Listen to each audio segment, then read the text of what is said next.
Hey guys, I haven't done a video in a couple weeks, and you know, when I don't do videos or when I don't can something, I start to really need to can something. Well, I was looking at my food shelves and I noticed I really don't have very many vegetables on there, and I wanted to can some vegetables, and it's not vegetable season in the garden yet. And so I wanted to do some corn, and I remembered when I did my beef stew, the recipe in the Ball Blue book said to put in corn fresh or frozen, and I thought, well, heck, how come you can't use frozen vegetables?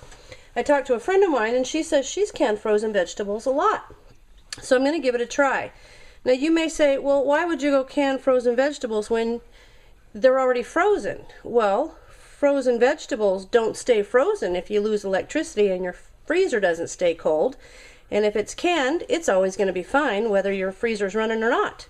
Also, it's a little bit difficult to take a big bag of frozen vegetables or something like that if you're going to go camping or somewhere where you might not get the kind of freezing that you need to keep them frozen throughout real well. So I thought, what the heck, we'll give it a little shot. We'll try to do some. Now, I went to the store and got one of these great big bags of corn, and then I got a couple of these little bags of lima beans. And the reason I did that is because my husband likes succotash, and that's the combination of corn and lima beans, and some succotash has tomatoes in it. And I found a recipe in this book. This is the So Easy to Preserve book, and it's done by the Cooperative Extension of the University of Georgia, and this book is awesome. So it's got tons of recipes, things that you may not find somewhere else, but I'm going to use their succotash recipe. And what it calls for is cut whole kernels of corn. I'm going to use frozen. You can put a quart of crushed or whole tomatoes in there. I'm not using the tomatoes. And then you want the mature lima beans, the shelled, and I'm going to use these little baby limas because they just look nice, and I'm sure they're going to look nice in the jar. But anyway, so I've got those, and what the recipe says to do is to of course, wash and prepare your jars. They need to be hot because I'm going to be hot packing them. And it says combine the prepared vegetables in a large sauce pot, and I'll show you that I've got that ready. Add enough hot water to cover, bring to a boil, and simmer for 5 minutes. And then you just simply pack the succotash into the jars, leaving 1-inch headspace.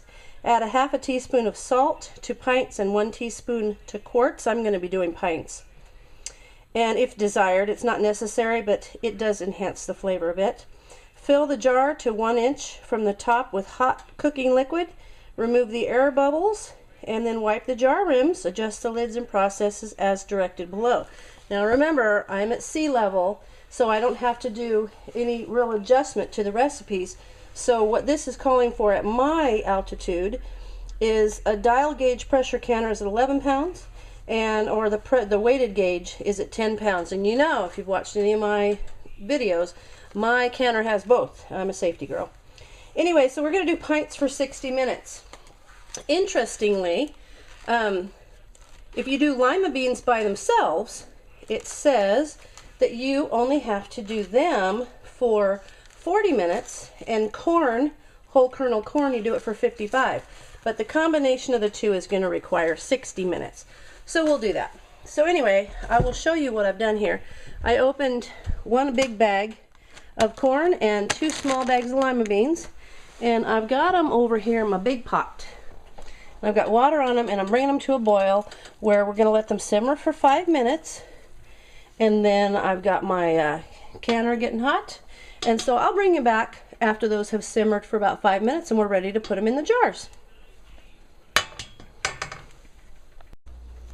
Alright, the succotash has boiled, well, simmered for about 5 minutes, and it's such a pretty color. I'm going to put it on close up and let you take a look. I think it's going to look real pretty in the jars. And if you've never had lima beans and corn together, give it a try because it's really good. I just fogged up my camera because it's so hot. Alright, so now what I'm going to do is get my hot jar out, because it's hot pack, and you know why you hot pack, why you want to hot pack. The difference between hot and raw pack is that when you boil the food, it helps to get the air bubbles out, so you eliminate some of that floating that can take place. So there we go. Let's put some of this in there. Now it says to put it in to about 1 inch headspace. which is about to the bottom of the neck of the jar. And then, got to mix it up. Those beans, those little lima beans kind of float a bit, so I'm going to mix it up each time. Drain off the liquid and put it in there. Then, you don't, one of the books I read said not to shake it down too much because you'll pack it too tight, so you just kind of want to loosely pack them. And then, kind of use one of these guys and work it down a little bit. And then we're going to put some liquid on there. Some of the broth we cooked it in. To an inch headspace. Now this would be a fine thing to do with a regular mouth jar because these are small pieces. I just happen to have kind of a mix. This one, first one I grabbed, it just happens to be a wide mouth, and I put the right number of lids and everything for them. So we'll get this up there. Now we'll put this, get some of the air bubbles. You can see the air bubbles working out of there. And if you don't hot pack, you get a big, sometimes you'll get some floating, which isn't very pretty, and you know, you don't get as much in the jar that way. So we want to try to use the space wisely and get that air out of there, and it'll settle down, and that looks about right.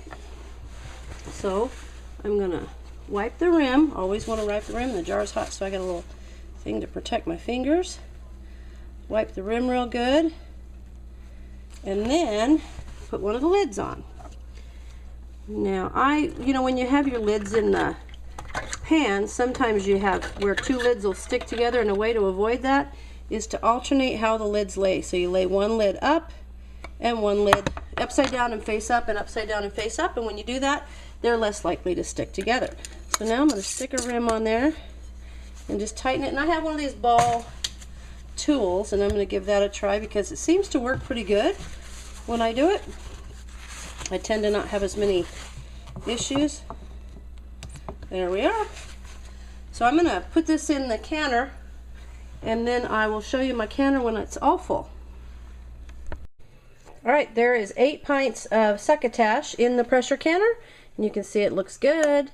And I did forget to put salt in the first 2, and so I opened it back up and I put the half a teaspoon of salt in each one. And I used the pickling or canning salt as opposed to just regular table salt because, I don't know, I just read somewhere that it's better. Anyway, so I got those ready going, and what I'm going to do is put the top on.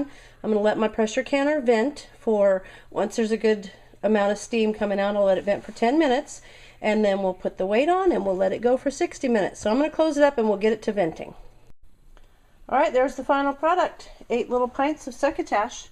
I let the pressure cooker go for 60 minutes after, you know, it vented for 10 minutes and then came up to pressure and then went for 60 minutes. And then I took the pressure cooker off the heat and let it come down to 0 naturally. And then took the weight off, let it sit for 10 minutes, opened it, let it sit for a couple minutes, and there we are. I've got 8 little pints of succotash, and it looks pretty nice. You can see the little lima beans and the corn in there, and it's going to be good. And I've got some more to do, maybe tonight. So anyway, there it is.